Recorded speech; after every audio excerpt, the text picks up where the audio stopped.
First டைமாக வெள்ளியங்கிரி மலை போகலான்னு சொல்லிட்டு என் தம்பியும் தம்பியோட ஃப்ரெண்ட்ஸ் கூடயும் நானும் ஜாயின் பண்ணிக்கிட்டேன். இப்படி தான் நாங்கள் ஈஷா டெம்பிள் கிட்ட இறங்கி அங்கேருந்து ஒரு ஆட்டோ பிடிச்சிட்டு அப்படியே ஜாலியாக கோயில்கிட்ட போயிட்டோம். கோயில்கிட்ட போனதுமே குச்சிக்காக அங்கே இங்கே அலைஞ்சி கடைசியாக ஒரு 4-5 குச்சி வாங்கிட்டு நாங்கள் அப்படியே ஜாலியாக கிளம்பிட்டோம்.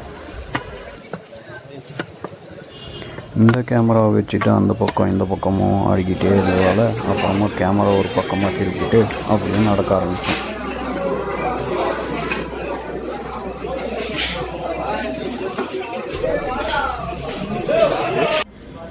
கஷ்டப்பட்டு அப்படி இப்படின்னு சொல்லிட்டு படிக்கட்டெல்லாம் ஏறி ஃபஸ்ட்டு மலையை கடந்து விநாயகரை பார்த்துட்டு அதுக்கப்புறம் பாம்பாட்டி சித்தர் கோயிலுக்கு நாங்கள் ரீச் ஆனோம்.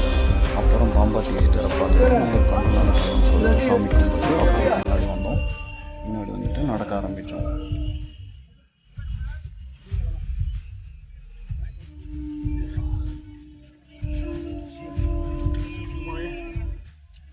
ஓ நம சிவாய.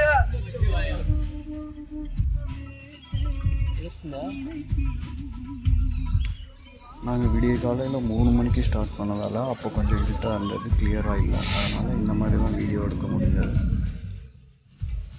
நிறைய பேர் எங்கள் கூட சேர்ந்துட்டு மலை ஏறினாங்க.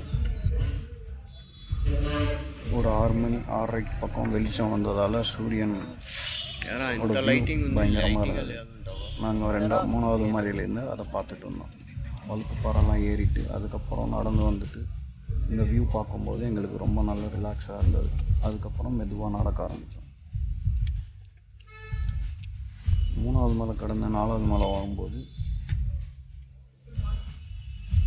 இங்கே ஒரு சமாதி இருந்தது. அந்த சமாதி என்னன்னு சொல்லிட்டு பார்க்க நாங்கள் அவளோட போனோம். அப்புறமா அங்கே எழுதியிருந்தது ஒட்டன் சித்தர் சமாதி. இந்த ஒட்டன் சித்தர் தான் இங்கே இருக்கிற பாதையெல்லாம் உருவாக்குனதா சொல்லிட்டு இருந்தாங்க. எங்களுக்கும் தெரியல, ஒரு அண்ணா சொன்னார், அதை வச்சு அப்படியே நாங்களும் சொல்கிறோம். சுற்றி முற்றி பார்க்கும்போது எல்லோரும் அங்கேயும் இங்கேயும் நடந்துக்கிட்டே இருந்தாங்க.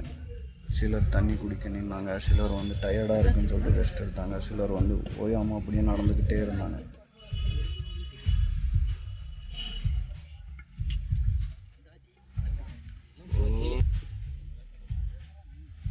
முன்னாடி பார்த்தான்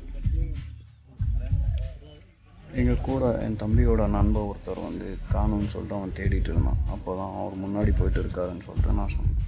அப்படி இப்படின்னு சொல்லிட்டு வெள்ளை விநாயகர், பாம்பாட்டி சித்தர், ஒட்டன் சித்தர் அப்படின்னு சொல்லிட்டு எல்லா மலையும் கடந்து அப்புறம் பீமன் கல்வியுருண்ட பாறையை நோக்கி நடந்து போயிட்டு இருந்தோம்.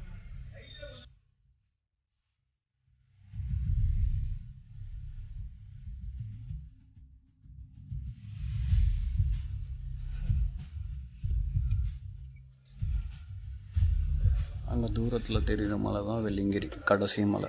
நாங்கள் மெதுவாக நடந்து போயிட்டு வரோம். அதுக்கு முன்னாடி ஒரு சொன்னை இருக்குதுன்னு சொல்லிட்டு சொன்னாங்க. அந்த சொன்னையில் எல்லோரும் குளிச்சுட்டு இருந்தாங்க. நாங்களும் போயிட்டு ஒரு குளியலை போட்டு அப்படியே சாமி பார்க்க கிளம்பிட்டோம். மெதுவாக நடக்கிறோம். கிட்டத்தட்ட 1 மணி நேரம் ஆச்சு அந்த கடைசி மலை மட்டும் ஏறுறதுக்கு. செம மேடு. என்னாலையும் என் தம்பினாலும் முடியல. உட்காந்து எழுந்திரிச்சோம். குச்சி இல்லைன்னா கண்டிப்பாக அந்த மலை மேலே ஏற முடியாது. நெக்ஸ்ட் டைம் நீங்கள் போகும்போது கண்டிப்பாக ஒரு குச்சி கீழே கண்டிப்பாக எடுத்துக்கோங்க. அப்புறமா கடைசியாக நாங்கள் உச்சியை ரீச் பண்ணோம். சுற்றி பார்த்தா நிறைய மலையை சுற்றி நிறைய பக்தர்கள் எல்லோரும் நம சிவாயன்னு சொல்லிக்கிட்டே அந்த வெள்ளியங்கிரிநாதரை ஒரு வழியாக க்யூவில் நின்று கடைசியாக சாமியை பார்த்துட்டு எல்லோரும் ரெஸ்ட் எடுத்துகிட்டு இருந்தாங்க. கடைசியாக எங்களுக்கு அங்கே கோயிலில் பிரசாதம் கொடுத்தாங்க, திருநீர். அதை நெத்தியில் போட்டுட்டு அப்படியே ரெஸ்ட் எடுத்துகிட்டு இருந்தோம். அப்புறம் கொஞ்சம் நேரம் அந்த பக்கம் இந்த பக்கம்னு பார்த்துட்டு நிறைய பக்தர்கள் உட்காந்துட்டு இருந்தாங்க. எல்லாரையும் பார்த்துட்டு கொஞ்சம் நேரம் தியானம் பண்ணிட்டு மெதுவாக கீழே இறங்க ஆரம்பித்தோம் போது செம்ம கூட்டம். ஒரு வழியாக கீழே இறங்கிட்டோம். இப்படி தாங்க வெள்ளியங்கிரிநாதரை கடைசியாக